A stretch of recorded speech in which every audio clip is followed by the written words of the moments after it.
Hello students, welcome to our YouTube channel Commerce Index. So students, आज हम सीखने वाले हैं कैपिटल बजटिंग चैप्टर की फर्स्ट मेथड, जिसका नाम है पे બેક રિટર્ન, જેને ગુજરાતીમાં પરત આપ સમય કહેવામાં આવે છે, અથવા તો તેનું બીજું નામ છે રોકાણ परत मुदत। सो स्टूडेंट्स, इस मेथड को स्टार्ट करने से पहले आपको बता दूं कि इस चैप्टर का फर्स्ट वीडियो अपलोड हो चुका है। अगर आपने नहीं देखा है तो आई बटन में चेक कर सकते हैं और डिस्क्रिप्शन में लिंक दी गई है, वहां पर जाकर आप चेकआउट कर सकते हैं। सो ज़्यादा देर ना करते हुए वीडियो को स्टार्ट करते हैं। सो स्टूडेंट्स, मैं आपको पहले इस मेथड की बेसिक इन्फॉर्मेशन दे देता हूँ। ओके, परत आप समय पे बैक रिटर्न का मीनिंग क्या होता है। सपोज आप मान लो कि आपने कोई स्कीम में 1 लाख रुपीस इन्वेस्ट किए हैं। ओके, अब आपको वो 1 लाख रुपीस कितने टाइम में मिलते हैं। ओके, सपोज मान लो कि वो 1 लाख में से फर्स्ट ईयर आपको 50,000 मिला, सेकेंड ईयर आपको 30,000 मिला और थर्ड ईयर आपको 20,000 मिला। तो आप कह सकते हो कि आपका जो इन्वेस्टमेंट 1 लाख रुपीस का था वो आपको 3 ईयर में रिटर्न हुआ है। ओके, आपने જે 1 લાખ રૂપિયાનું તમે રોકાણ કર્યું છે તે પહેલા વર્ષે 50,000, બીજા વર્ષે 30,000 અને ત્રીજા વર્ષે 20,000 રૂપિયા તમને રિટર્ન મળે છે। તો તમે કહી શકો કે તમને આ 1 લાખ રૂપિયાનું રિટર્ન 3 વર્ષમાં મળ્યું છે। तो स्टूडेंट्स, जो अमाउंट हम किसी स्कीम में इन्वेस्ट करते हैं वो कितने ईयर में हमको रिटर्न होगी, वो कैलकुलेट करने के लिए जो मेथड यूज होती है उसको हम पे બેક રિટર્ન કહેते हैं। જે 1 લાખ રૂપિયા મૂડી આપણે રોકાણ કરવામાં આવી છે તે કેટલા વર્ષમાં પાછા મળે છે આપણને, તે ગણતરી કરવા માટે જે પદ્ધતિનો ઉપયોગ કરવામાં આવે છે તેને જ પરત આપ સમય પદ્ધતિ અથવા તો રોકાણ પરત મુદત પદ્ધતિ કહેવામાં આવે છે। सो स्टूडेंट्स, हम एक सम सॉल्व करके इस मेथड को अच्छे से समझते हैं। ओके, एक दाखलो गणीने આપણે આ પદ્ધતિને સારી રીતે समझीशू। सो आपको स्क्रीन पर सम की इंफॉर्मेशन दिख रही होगी।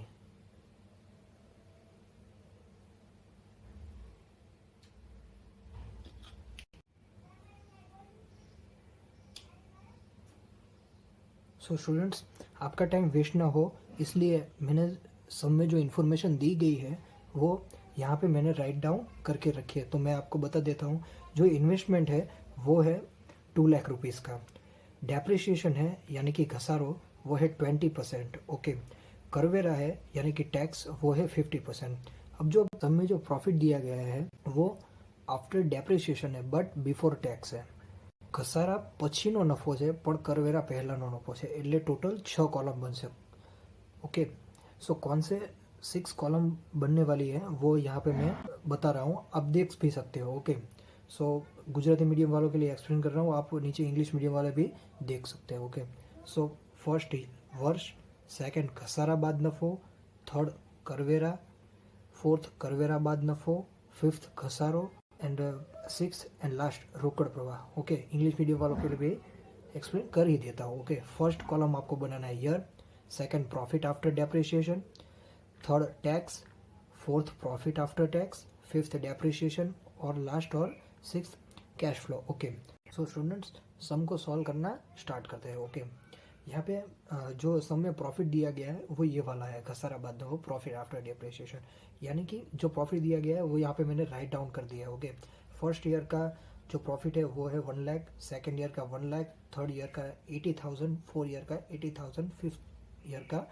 40,000। ओके, अब ये जो सेकेंड कॉलम है करवेरा, करवेरा हमें कैसे फाइंड आउट करना है। ओके, कौन सी अमाउंट पे हमें करवेरा फाइंड आउट करना है। तो एक बात मैं आपको बता दूं, आपने फर्स्ट वीडियो अगर देखा होगा तो उसमें भी मैंने बताया हुआ है, अगेन मैं आपको बता देता हूं कि करवेरा जो है वो हमेशा घसारा बाद नफो मीन्स कि प्रॉफिट आफ्टर डेप्रिसिएशन पर ही काउंट होता है। ओके, समझ में आया। अगर अगेन मैं रिपीट कर दे रहा हूँ, ये जो करवेरा है यानी कि टैक्स जो है वो ऑलवेज घसारा बाद नफो यानी कि प्रॉफिट आफ्टर डेप्रिसिएशन पर ही कैलकुलेट होता है, ये आपको अच्छे से ध्यान रखना है। ओके, सो यहाँ पे क्या लिखा है 50%, पर 50% कौन सा?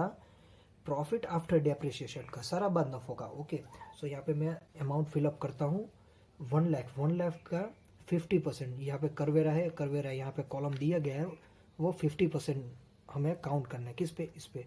सो 1 लाख का 50% 50,000। यहाँ पे 1 लाख का 50% 50,000। यहाँ पे 80,000 का 50% 40,000। तो यहाँ पे 80,000 का 50% 40,000। ओके, और 40,000 का 50% 20,000। ओके, ये जो सिंबल है वो हमें देख लेना है। ओके, अब कौन सा कॉलम आ रहा है? करवेरा बाद नफो। ओके, यहाँ से करवेरा माइनस हो गया है। ओके, यहाँ पे इक्वल का सिंबल आपको दे रहा है, यानी कि इस कॉलम में से ये कॉलम हमें माइनस करना है। अच्छा, आपको समझ में आया? यहाँ पे क्या लिखा हुआ है? करवेरा बाद नफो, प्रॉफिट आफ्टर टैक्स। प्रॉफिट में से करवेरा माइनस कर देंगे, जो बाद में जो हमें अमाउंट मिलती है वो यहाँ पे हमें रखना है। ओके, अगेन मैं आपको रिपीट कर देता हूँ।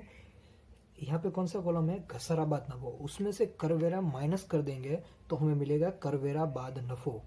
ओके, सो इसमें से इसको माइनस करेंगे तो ये कॉलम हमें फिल कर सकते हैं। ओके, तो 1 लाख में से 50,000 माइनस हो गए तो 50,000। यहाँ पे 1 लाख में से 50,000 तो 50,000। 80,000 में से 40,000 तो 40,000। यहाँ पे 80,000 में से 40,000 तो 40,000। 40,000 में से 20,000 तो 20,000। ओके, ये काम यहाँ पे हमारा हो गया। ओके, अब कौन सा कॉलम है? घसारो। सो अब हम बोलोगे कि घसारो कैसे फाइंड आउट करना है। ओके, सो घसारो यानी कि डेप्रिसिएशन, वो हमें इस पर फाइंड आउट करना है। ओके, ये जो इन्वेस्टमेंट है, रोकड़ है, उस पर हमें फाइंड आउट करना है। सो इन्वेस्टमेंट कितना है? 2 लाख रुपीस। ओके, उसका 20%। ओके, सो 2 लाख का 20% 40,000। सो ये जो 40,000 हमें मिला वो हमारा है घसारो, यानी कि आप ये शॉर्ट फॉर्म देख रहे हो, डेप्रिसिएशन। ये जो हमें मिला वो हमारा डेप्रिसिएशन है। अब ये डेप्रिसिएशन डिफरेंट नहीं हो सकता है। ये जो अमाउंट 40,000 मिली वो एवरी ईयर सेम रहने वाली है। आपको समझ में आ रहा है ना? ये जो 40,000 हमें मिला वो एवरी ईयर सेम रहेगी, दरेक वर्ष एक सरखी રહેશે। तो यहाँ पर मैं राइट डाउन कर देता हूँ 40,000, अगेन 40,000, अगेन 40,000 और यहाँ पे अगेन 40,000। सो स्टूडेंट्स, ये जो कॉलम है वो और ये कॉलम दोनों का प्लस होने वाला है। ओके, यहाँ पे आप सिंबल भी देख सकते हो, प्लस का सिंबल है, वो इक्वल करके यहाँ पे हमें इस दोनों का प्लस करके यहाँ पे अमाउंट लिखनी है। सो 50,000 प्लस 40,000 यानी कि 90,000। 50,000 प्लस 40,000 90,000। ओके, 40,000 प्लस 40,000 यानी कि 80,000। Okay, 40,000 plus 40,000 80,000। Okay, 20,000 plus 40,000 60,000। अब जो हमें कैश फ्लो चाहिए, जो हमें रोकड़ प्रवाह चाहिए, वो हमने अब फाइंड आउट कर लिया है। जो फर्स्ट स्टेप जो सम सॉल्व करने के लिए होता है वो यही होता है। ये स्टेप हमको फॉलो करके बाद ही हमें जो मेथड दी गई है वो हमें सॉल्व करनी है। ओके, सो मैं मेथड भी सॉल्व करवाता हूँ। सो हम अभी मेथड सॉल्व करते हैं। ओके, सो जो मेथड की जो हम बात कर रहे हैं, परत आप समय, पे बैक रिटर्न, उसका दूसरा नाम भी रोकड़ परत मुदत है। ओके, सो आपको ये भी याद रखना है।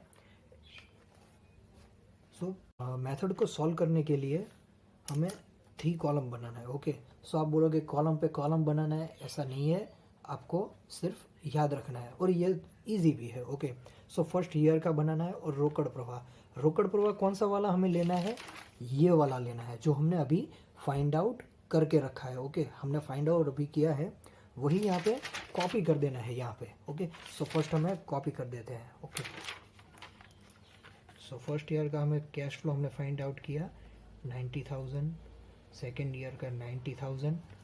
ओके, थर्ड ईयर का 80,000, फोर्थ ईयर का भी 80,000 और फिफ्थ ईयर का 60,000। ओके, सो ये तो अब ये बोलोगे कि ये अब कॉलम में क्या करना है। सो यहाँ पे क्या लिखा है, संचित रोकड़ प्रवाह CFI। आपको याद होगा कि जब स्टेट में संचय आवृत्ति जिसे बोलते हैं, ओके, वो हम 11th-12th में भी करते हैं, तो वही चीज़ हमें यहाँ पे भी करना है। ओके, सो फर्स्ट मैं यहाँ पे लिख देता हूँ 90,000। Okay, 90,000 plus 90,000 1,80,000। Okay, 1,80,000 plus 80,000 2,60,000। 2,60,000 plus 80,000 यानी कि 3,40,000। 3,40,000 प्लस 60,000 यानी कि 4 लाख। ओके, अभी आगे भी हमें प्रोसेस करनी है। ओके, सो स्टूडेंट्स, हमने संचित रोकड़ प्रवाह यानी कि CFI हमने फाइंड आउट कर दिया है। ओके, सो अब बारी आती है कि जो हमने इन्वेस्टमेंट किया है वो हमें कितने टाइम में, कितने ईयर में रिटर्न होने वाला है। ओके, सो हमारा इन्वेस्टमेंट यानी कि रोकड़ कितना था। सो हमारा इन्वेस्टमेंट था 2 लाख रुपीज़। तो मैं यहाँ पे लिख रहा हूँ इन्वेस्टमेंट यानी कि रोकड़ कितना था, 2 लाख रुपीज़। अब 2 लाख रुपीज़ जो है वो हमें कौन से ईयर में हमें मिल रहा है वो यहाँ पे हमको देखना है। फर्स्ट ईयर में भी नहीं मिल रहा है, सेकेंड ईयर में भी मिल रहा है, थर्ड ईयर में भी हमें नहीं मिल रहा है। सो ओके, सो 2 लाख से जो कम की अमाउंट है वो हमें कौन से ईयर में मिल रही है। सो हमें सेकेंड ईयर में 1,80,000 हमें मिल रही है। ओके, सो यहाँ पे हम माइनस करेंगे। तो यहाँ पे हमें लिखेंगे बीजा वर्षना अंते